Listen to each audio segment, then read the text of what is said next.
Oi, meu nome é Marcos Brose, nós estamos em novembro de 2017 e a fala é sobre gestão participativa do desenvolvimento rural.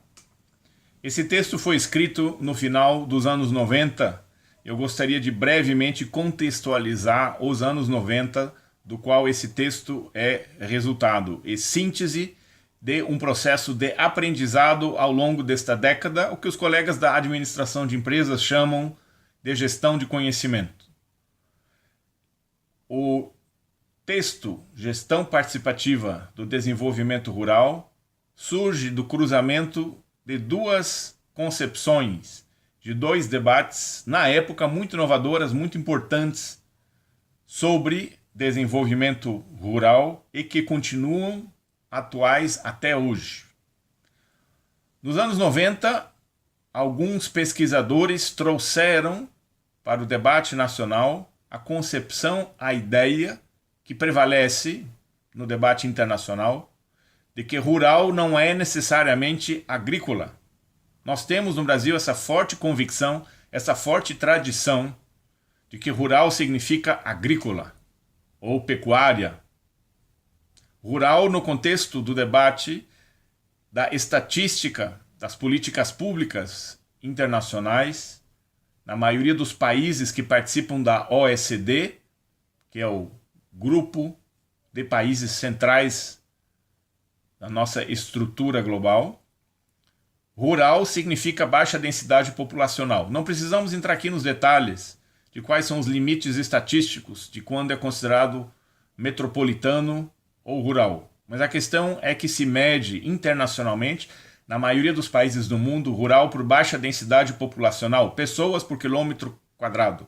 E no nosso país, nós até hoje, por isso que eu digo que este contexto, esse texto, Gestão Participativa do Desenvolvimento Rural, continua até hoje atual, o debate, porque não está solucionado.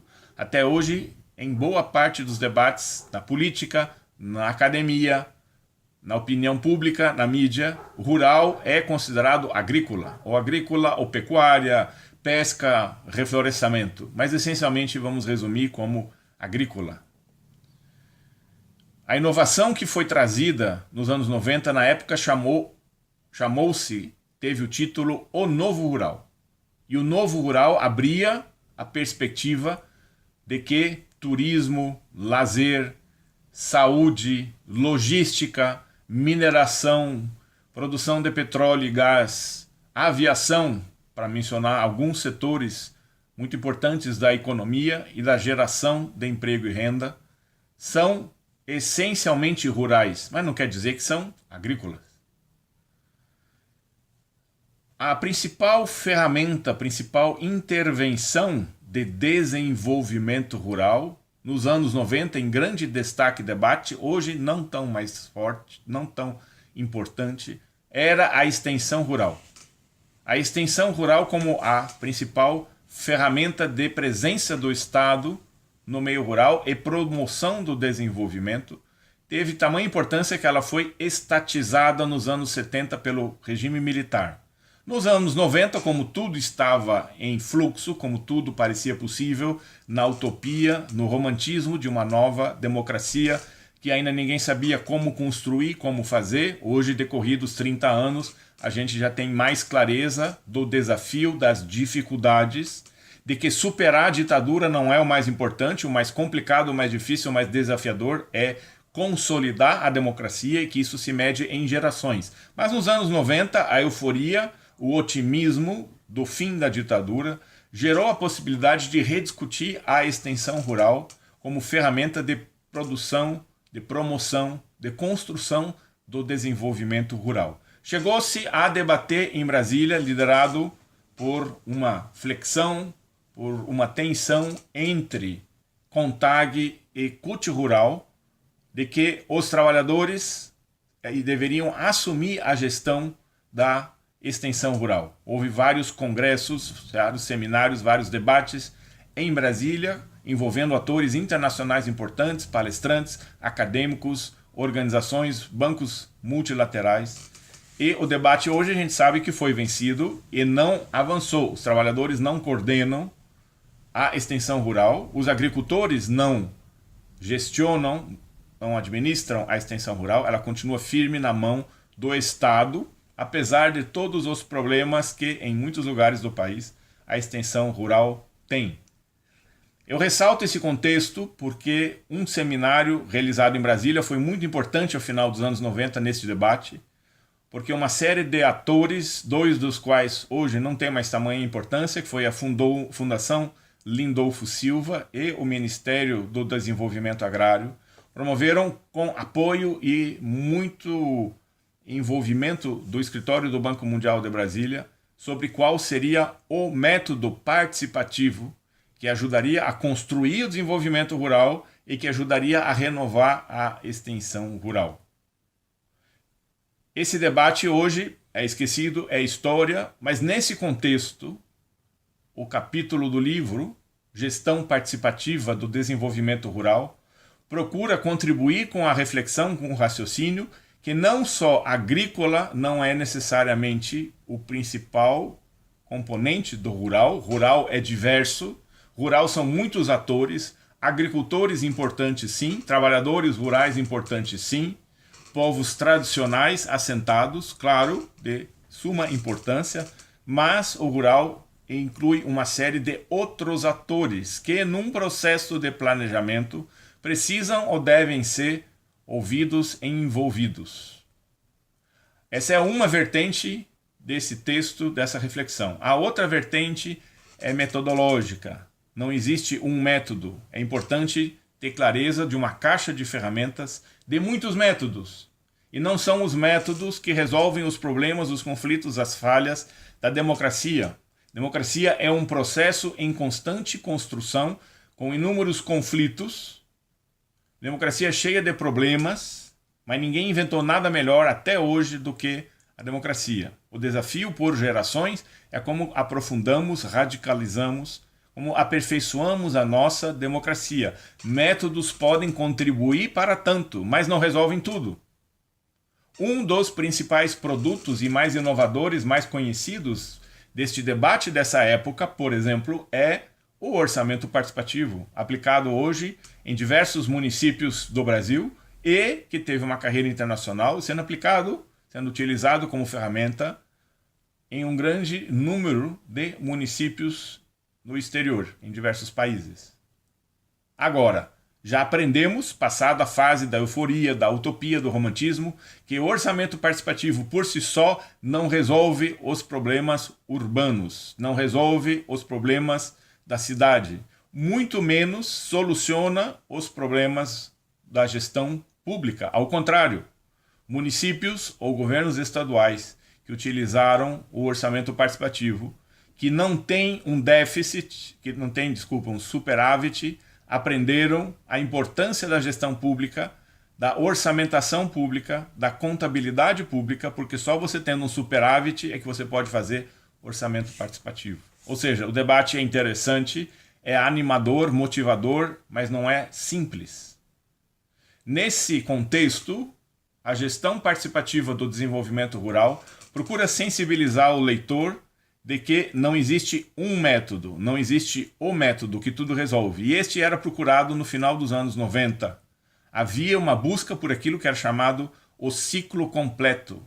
Seria um método participativo que, atuando desde o diagnóstico, a mobilização social, pelo processo de planejamento, monitoria e avaliação e prestação de contas, daria conta de resolver, por isso ciclo completo, todo o processo de desenvolvimento.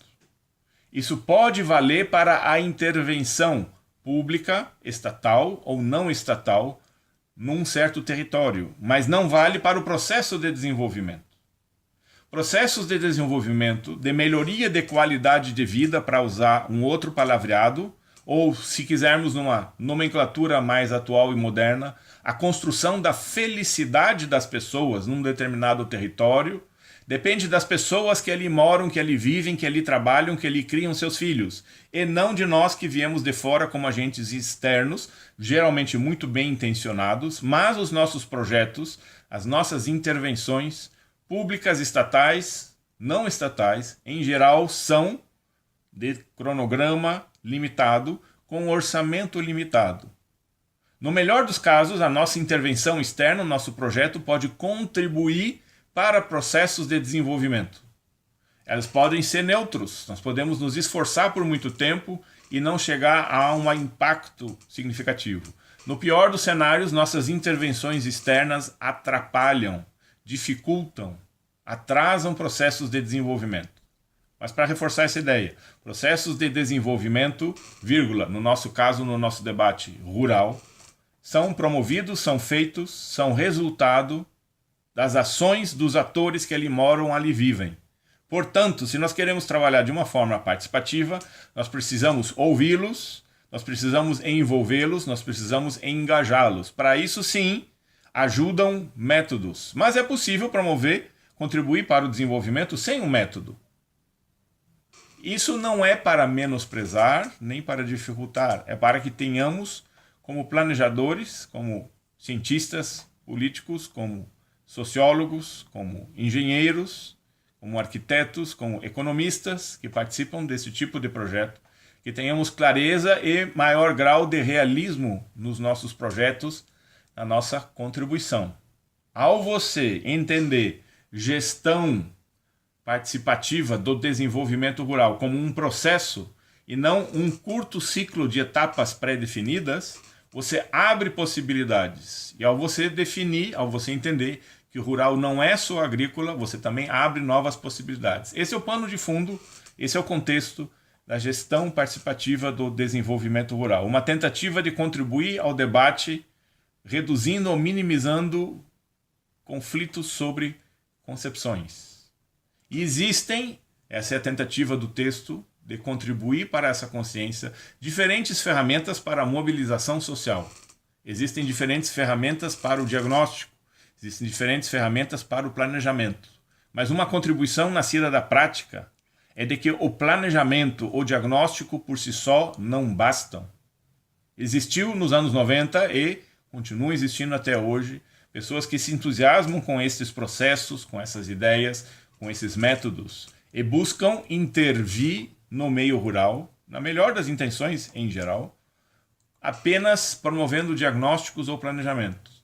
A ideia de processo implica que você deve pensar essencialmente da onde virão os recursos, recursos humanos, recursos materiais e recursos financeiros. Se você vai provocar mudanças, se você vai promover mudanças, se você quer contribuir para a construção de felicidade das pessoas que moram naquele território, você vai inovar com ideias que têm que vir de algum lugar ou, e geralmente, com recursos financeiros. Por isso, ao você promover mobilização social, utilizar diagnóstico participativo, utilizar ferramentas participativas, você já deve ter sempre claro de onde virão os recursos, as ideias, ou, o mais rápido possível, encerrada a fase de diagnóstico e de planejamento, você deve acessar esses recursos simbólicos, ideais, políticos, financeiros e colocá-los à disposição das pessoas que estão engajadas, mobilizadas para promover mudanças. Lamentavelmente, isso frequentemente não acontece, o que gera desmobilização. Apesar da possível perfeição metodológica, as pessoas se tornam descrentes no processo, no método ou em você. As pessoas perdem a paciência. As pessoas não voltam nas reuniões. Isso é muito fácil ver numa tecnologia social muito utilizada hoje em dia, que são os conselhos municipais. Os conselhos municipais, depois de criado, passado um certo tempo, perde-se o entusiasmo, as pessoas arranjam cada vez mais desculpas e não vêm nas reuniões. E torna-se cada vez mais difícil ao presidente do conselho obter as assinaturas necessárias para o quórum de uma ata. A não ser dois conselhos, que são conselhos de saúde e os conselhos da merenda escolar. Porque esses dois conselhos têm sempre acesso a recursos financeiros. Eles têm poder e caráter decisório. Eles não são apenas consultivos. E as pessoas gostam de poder participar de decisões que têm efeitos, que têm impactos práticos. Para isso, você precisa de acesso a recursos financeiros. Com eles, você promove mudanças, você contribui para o desenvolvimento.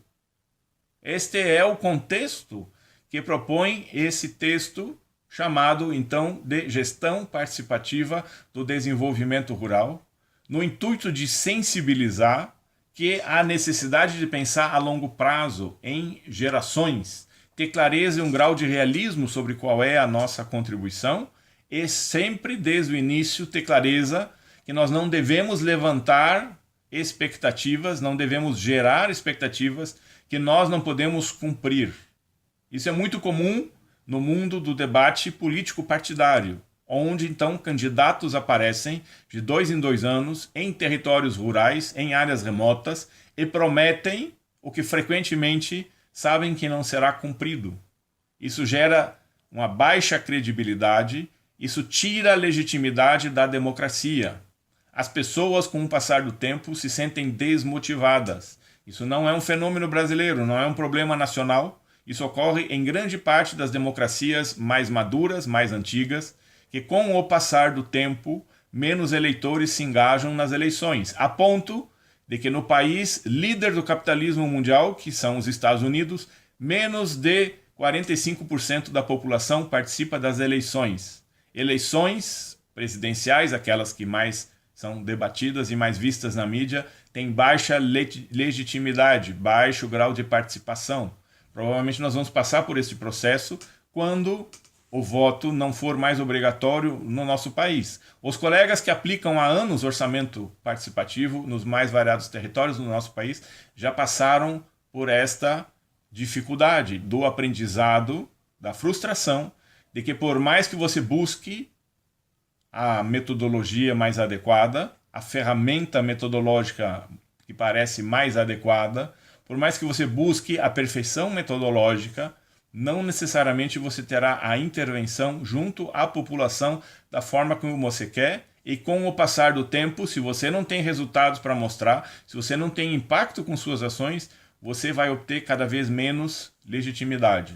E isso é problemático, porque o processo de desenvolvimento, estando na mão das pessoas que ali moram e vivem, o desenvolvimento rural sendo responsabilidade das pessoas que estão no território, elas se sentem menos empoderadas, elas se sentem menos participantes. E um dos principais efeitos de métodos participativos se perde, que é responsabilizar pessoas. Nós queremos que o cidadão, a pessoa que nós chamamos de beneficiário, participe de forma responsável na mobilização, no diagnóstico, no planejamento.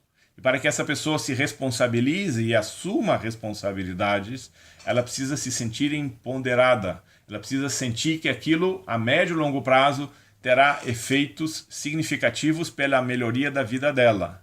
Agora, não precisamos nos iludir de que gestão participativa do desenvolvimento rural seja unânime. Participação é conflito, participação é conquista e não é unanimidade. Os conflitos, porém, para isso existem métodos, podem ser trazidos à tona, podem ser colocados na mesa no intuito de dar maior visibilidade a eles. Mas no final, nem todos os atores, nem todos os agentes vão se envolver com os processos. Na verdade, existem autores e pensadores que argumentam que o processo de melhoria lenta e gradual da qualidade de vida em um certo território precisa e depende dos conflitos. Diferentes grupos em disputa, em um campo, em uma arena, aonde há valores simbólicos e recursos financeiros materiais em disputa, geram os conflitos que promovem a médio e longo prazo mudanças. E isso que nós queremos. Projetos de desenvolvimento, ações de desenvolvimento, programas de desenvolvimento buscam promover mudanças para melhor.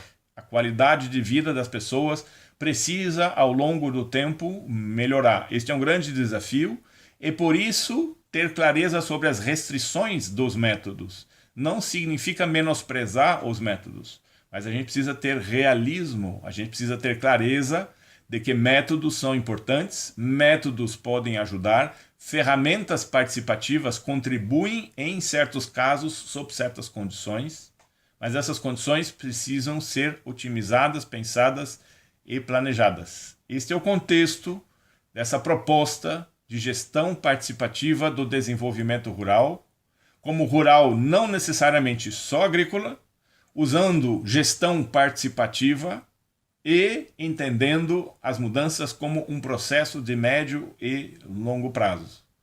Obrigado.